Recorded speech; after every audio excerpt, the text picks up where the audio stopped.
This is Lewis Hart for Boxing Social in association with Empire Fight Store, Forged Irish Stout, freebets.com. Delighted today to be joined with Charlie Edwards. We're here a fight day. You finally got one, April the 12th, something to look forward to. Georges Ory, York Hall. So talk to me, mate. How are you feeling? How's things and how are we for this one? I think my smile says it all. Yeah. I'm really excited. So grateful to be back. All the hard work that I've put in behind the scenes, all the networking I've done, it finally come to fruition. And yeah, I'm really excited. Back in York Hall, I've had many great nights at York Hall, but this time live on Channel 5, signing a deal with Wasserman, and the future's looking bright. And I'm really excited. Like, it's a short notice fight, only at 5 weeks notice it's been announced, but you know how I am, ultra professional. This has been a 2-year training camp for me. I've always stayed consistent, stayed in the gym, worked very hard behind the scene when I didn't have to. And yeah, I look forward to getting in a proper fight, in a good fighter as well, in Georges Ory, a southpaw, IBO world champion and a former European champion. So it's a good fight. It's a great challenge and one that I'm really looking forward to shining on. You mentioned there about it obviously having sort of a couple months and a year off, I suppose. But you mentioned there about the networking and sort of keeping active and keeping learning. How important is that you that even though you aren't in the ring, you're always learning outside the ring and the networking in a sense that must be an important thing for you. Yeah, of course. You've got a this is like many other fighters, and this is a word of advice that I would give any other fighter coming through. It's like when you haven't got fights, you've got to be ultra professional. You've got to be networking. Sometimes this boxing game is who you know, not what you know. And me getting back out there, networking, rebuilding my relationships with all the promoters, and yeah, like I get on with everyone, don't I? So it's Yeah. always been never my fault. So now I took power into my own hands. It was important that I stayed in the gym, keep learning, keep progressing, and get back networking, get back in my face on the scene.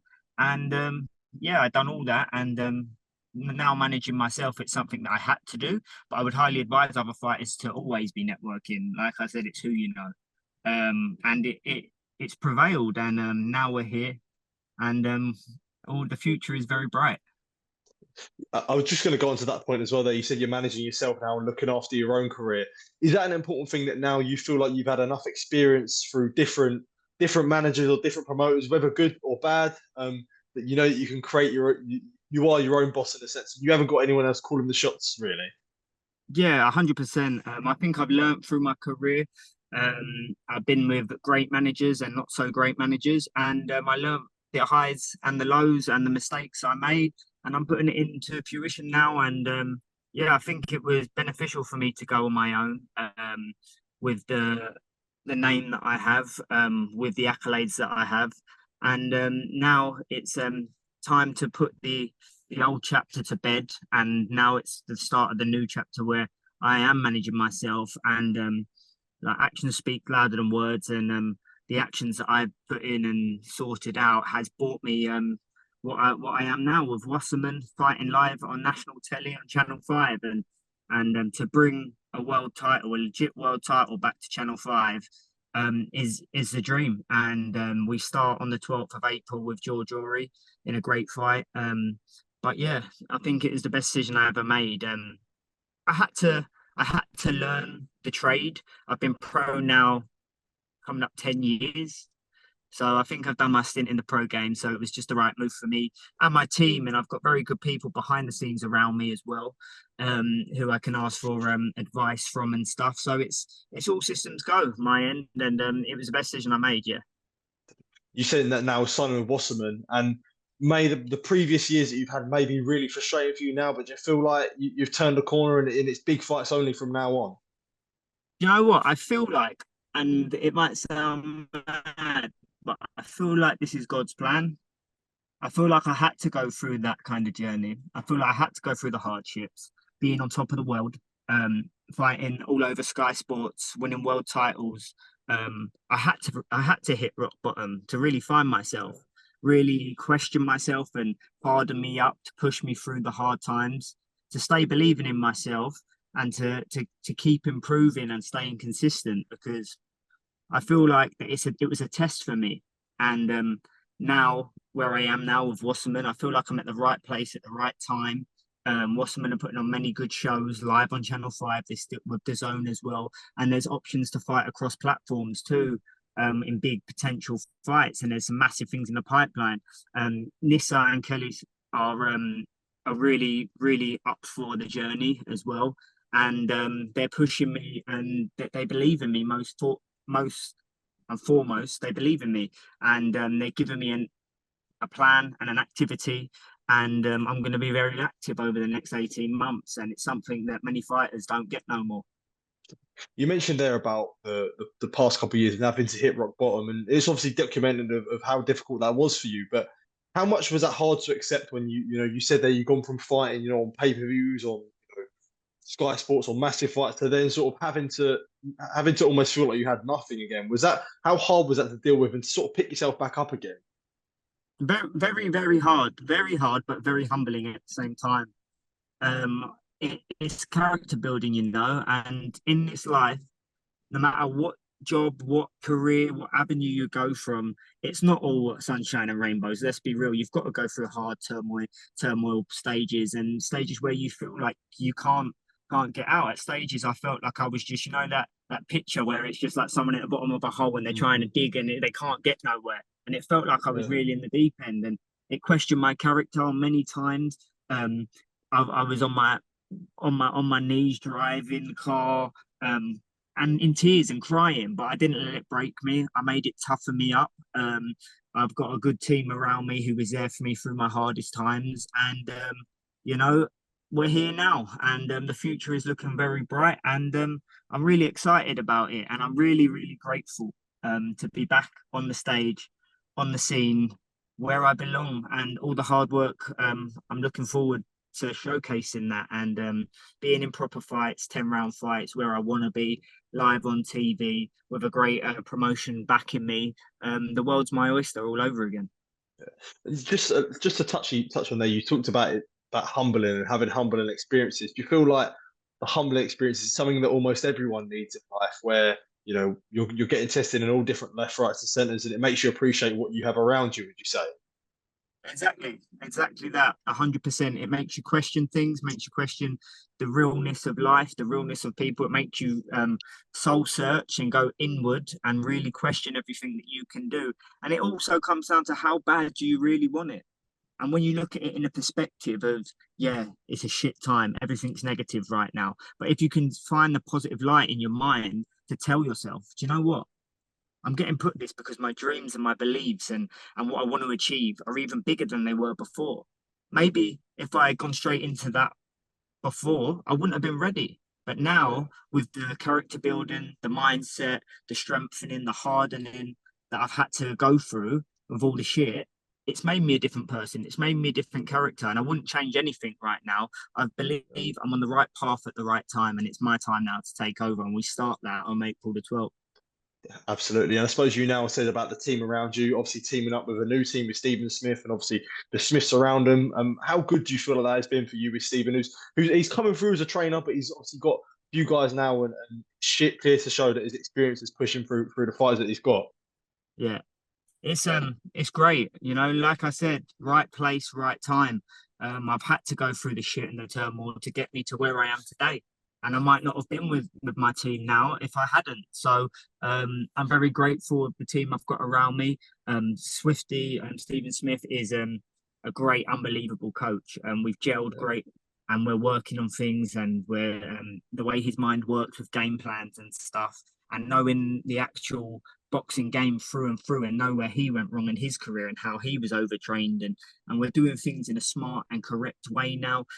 We collaborate together, two minds are better than one. We see it with Andy Lee and Joseph Parker, how they speak of their relationship, and mine and Swifty's I think is very much similar to theirs, and we're improving, and yeah, we're looking forward to putting the game plan into place and delivering it on fight night. And not only that, all the Smith brothers are around as well, and they're very welcoming to me. Maybe I'm an adopted Smith brother now. Yeah, yeah. So, and I like Liverpool. It's a very supportive boxing city, and I can't thank everyone enough. I am in the right place, and I'm really grateful for whatever brought me here, but it has brought us together, and I just want to say thank you. I was going to say that because you've been around many different trainers, and Stephen is someone, not in a disrespectful way, but he could be seen as a little bit inexperienced compared to some other trainers in the UK. So what made it about him that you gelled, that you'd want to put your trust in him, even though he may not have as much experience as other trainers in a sense? I've been around top trainers in the past. I've been around very good trainers. Every one of my trainer has helped me in ways. So I know what I'm looking for, I know the mindset, I know tactics, I know how they set up training camps.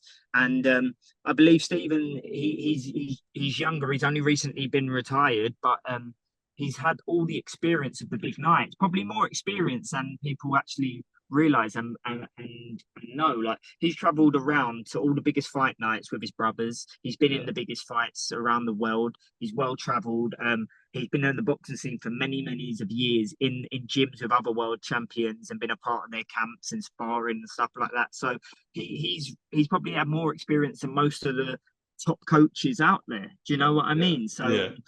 I've got trust and belief in him because we gelled very well as people as well. We're both very similar with our work ethic, with our mindset, and how bad we really want to be on top of the game. And yeah, it was just a match made in heaven. And like I said, I'm just looking forward now to starting our journey together, Yeah. starting in a positive light. I think many people out there are really intrigued about how it's going to materialize and how it's going to go. But it's going to be a beautiful journey.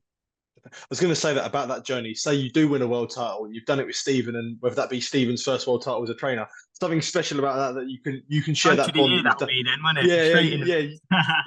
yeah. Is there something special that you'd be both doing that together in a sense? Yeah, 100%, 100%. And also, Stephen's got a hunger and passion and desire to be in to win a world title. He fell short as a professional just 2 times, and he's still got that dream, and doing it as a coach still puts you in that 1% club of being a world champion. Like, whether you're a world champion trainer or you're a world championship boxer, do you know what I mean? It's still being that same name, and to be able to do that together, I can see the hunger and the passion that burns deep inside of him, and we get on really well.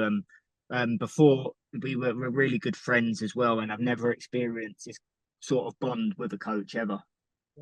You mentioned there about being an adopted Smith brother, and I'm sure Phil will like me mentioning this, but obviously the city of Liverpool is full of producing talent all the time.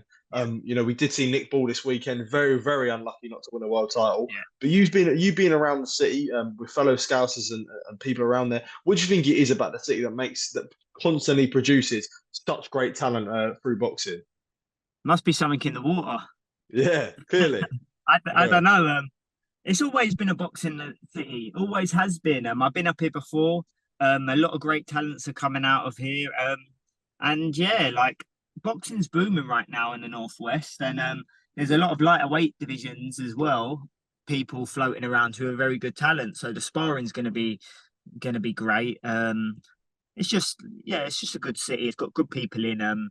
Scousers are always straight up people, very friendly, and they've always been very welcoming to me. So it feels like a home away from home being back here. Absolutely. And you mentioned there about boxing for world titles, and I suppose the bantamweight division is a great home for world titles. There's some big names at the moment. You can mention someone like Nakatani and many other fighters. Is it exciting that? Oh, My bad. that's all right. Exciting that you're going to be in a division where you know that the world level isn't something that's thin. It's thick, full of great talent. Listen, realistically, like, obviously all focus on the 12th of April. I can't take Georges Ory for granted, great fighter. But realistically, in this bantamweight division, it's two fights maybe away from being back in a world mix. Do you know what I mean? And that's why we chose this opponent, because when we mean business, we didn't want no gimme pushover fight, and for a WBC title, which I'm ranked in already. So the future is very bright, but I'm not looking past the 12th of April. We've seen so many fighters of lately always thinking about what's next, and I think it's a stupid and a silly move to do. you've got to show your opponent respect. And if you don't show your opponent respect and prepare 100%, then you're in for a long night. And that's when people come unstuck. So my focus is on 12th of April.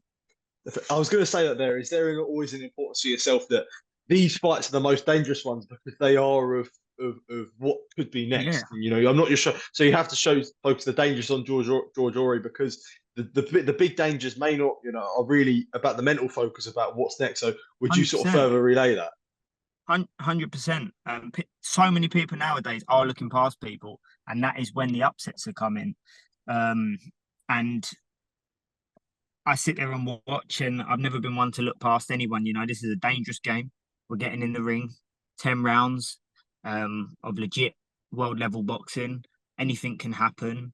So you've got to give your all to the next. Like my mindset now is the next 5 weeks, just under 5 weeks. It's every day. That's all I'm focusing on, one day at a time. I'm not even looking towards the fight yet. Yeah, we're programming things and we're game planning it. But all I need to do is focus on the day in hand and make sure that day's the best day I can possibly make it. And then over time, the consistency will level up, and then I'll be ready to fire on all cylinders on the 12th of April. And that's all that matters right now is the 12th of April, nothing else. Because if you slip up there, then what? Do you know what I mean? Yeah, absolutely. And just the last one from me. And you mentioned earlier about sort of the mental struggles that happen with boxing, and it could be something in boxing that is quite shun away from. I think you're open about it. And I wanted to get your thoughts when you mentioned things like that with Ryan Garcia, who's very open about his sort of mental struggles. We did see at the other press conference, the second one with Devin Haney, about him sort of being open about his mental struggles. Do you think that's something that you maybe not in that example, but people sort of being more open about sort of the struggles, especially mentally when it comes to boxing and the pressures that you deal with? I mean, everyone's battling mental struggles. Like, I'm sure you battle them with your job Yeah. and your pressures of delivering interviews. I'm sure the person who works in a bank struggles with it. I'm sure the person who gets up in the morning has to go and do a bin run or deliveries or something like that. They're struggling with their job and mental struggles. It's the way of life. We're all humans. We're not machines, and everyone struggles with them. So it is what it is. We've just got to go on our own journeys, and we got to battle through our trials and tribulations. But once you do battle through them trials and tribulations, you become a stronger character and a stronger person. And without the rough, there is no smooth, and that is just life for everyone. Yeah. So anyone who is out there struggling with any mental battles, just keep pushing through them every day at a time. Just focus on the day, focus on the present moment, focus on trying to better it day by day, and you will get there. And the bad times, dark times cannot last forever. At times I thought they would last forever, but I still got up, still pushed myself through sessions that I didn't want to do. I didn't sit in and yeah, I might have cried and got emotional like other people would have, but I continue to keep taking a step forward every day. And now look at me, I'm back where I belong, on Channel 5 with a promoter behind me and the world at my feet. So you just got to keep pushing through these dark days. And if you do push through the dark days, it won't last forever. And I promise you that. Yeah, absolutely. Charlie, which is the last one from me. How does it end on April the 12th against Georges Ory? I've got a feeling it's going to be a very dominant performance, an explosive performance. I'll be preparing for a 10-round war, but the guy's never been stopped. I think he's been stopped on a cut, so he's never been knocked out. But the game plan will prevail, and yeah, I'm looking forward to it, and I believe I can knock him out. Absolutely. Charlie, thank you for taking time to speak to me. Good to be catching up with you again. Always Thank appreciate your time, mate. And yeah, all the best for April 12th. I should hopefully you. be Nice there one. to see Thank it, you. mate. Cheers. Top man. Thank you. Cheers, mate.